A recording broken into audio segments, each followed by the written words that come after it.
Oke teman-teman, pernah nggak sih kepikiran kenapa motor impian banyak orang, si Kawasaki ZX25RR ini, harganya kok anjlok banget di pasar bekas?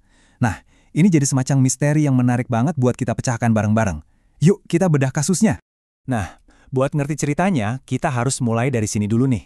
Di Indonesia, buat anak-anak muda, kalimat ini tuh udah kayak, ya hukum nggak tertulis. Kalau motor nggak pakai fairing, rasanya kurang sporty. Jadi motor sport fairing itu bukan cuma soal kendaraan, tapi ini soal status, soal gaya hidup, soal impian pokoknya. Impiannya tuh udah jelas dari dulu. Pengen banget punya motor sport 250 cc, tapi yang 4 silinder, yang suaranya, mantap. Selama ini kan pilihannya terbatas ya. Ada mesin 2 tak, perawatannya PR banget. Atau motor 250 cc yang ya suaranya cempreng, kurang gigit gitu. Pokoknya belum ada yang pas di hati. Sampai akhirnya, di tahun 2020, Kawasaki benar-benar ngejawab doa para bikers. Mereka datang membawa sebuah impian di atas 2 roda. Dan Kawasaki benar-benar ngasih formula yang sempurna. Coba deh lihat, tampilannya sangar, agresif. Mesinnya 4 silinder putaran tinggi, suaranya melengking merdu khas motor gede. Dan yang paling penting, ini motor fairing. Pokoknya semua yang diidam-idamkan dari motor 250 cc ada semua di sini. Dan hasilnya? Laku keras. Ini yang gokil. Bahkan di tengah pandemi loh, di saat ekonomi lagi nggak jelas, penjualannya itu ngelewatin target. Targetnya 2.000 unit. Kejualnya 2.400. Ini bukti nyata kalau hype dan antusiasme buat motor ini tuh luar biasa besar. Oke, tapi di balik semua kesuksesan dan euforia itu, muncullah sebuah keanehan. Sesuatu yang janggal mulai terjadi di pasar motor bekas. Dan ini, sayangnya, jadi kabar buruk buat para pemilik pertama. Jadi, apa sih yang sebenarnya terjadi sama harga jual kembali si motor impian ini? Nah, sekarang kita bakal masuk ke intinya, karena angka-angkanya ini jujur cukup bikin kaget. Oke, lihat deh tabel ini. Harga barunya untuk varian standar aja itu bisa di atas 107 juta rupiah.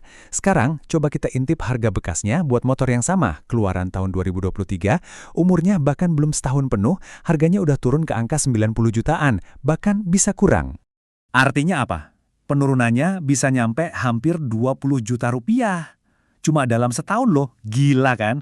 Nah ini pertanyaan besarnya, kenapa? Kok bisa motor sekeren ini harganya anjlok secepat itu? Oke, investigasi kita dimulai dari sini. Mari kita bedah petunjuk pertama, ternyata ada biaya-biaya tersembunyi di balik tampilannya yang super keren itu.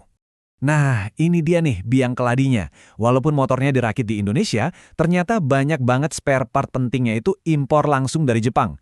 Efeknya berantai kan? Part jadi mahal, terus nyarinya susah, kadang harus nunggu lama alias inden. Belum lagi servisnya juga nggak bisa sembarangan, harus ke bengkel resmi Kawasaki.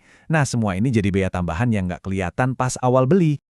Oke, petunjuk pertama soal biaya. Sekarang kita geser ke petunjuk kedua, kita lihat gambaran besarnya. Ternyata, masalahnya bukan cuma di motornya, tapi juga di pasarnya yang lagi berubah. Jadi, ini tuh kombinasi beberapa hal. Ekonomi secara umum lagi kurang bagus, jadi orang ngerem buat beli barang-barang hobi kayak gini. Terus, pasar motor sport sendiri kayaknya udah mulai jenuh, udah mulai bosan. Akibatnya apa?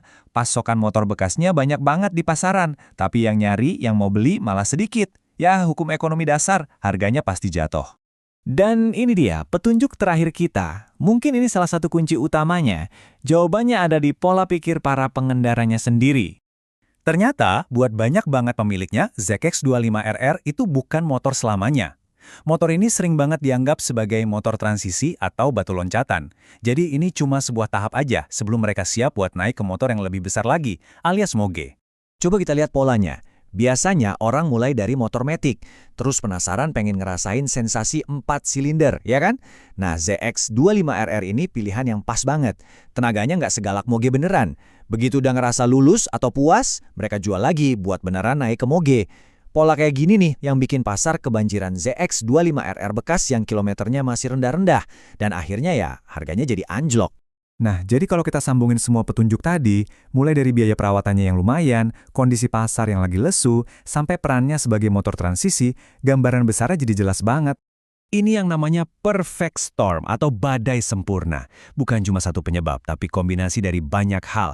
Ada faktor biaya yang tinggi, pasar yang lagi melemah, dan juga pola pikir pembelinya yang menjadikan motor ini cuma batu loncatan. Semuanya gabung jadi satu dan menekan harganya ke bawah.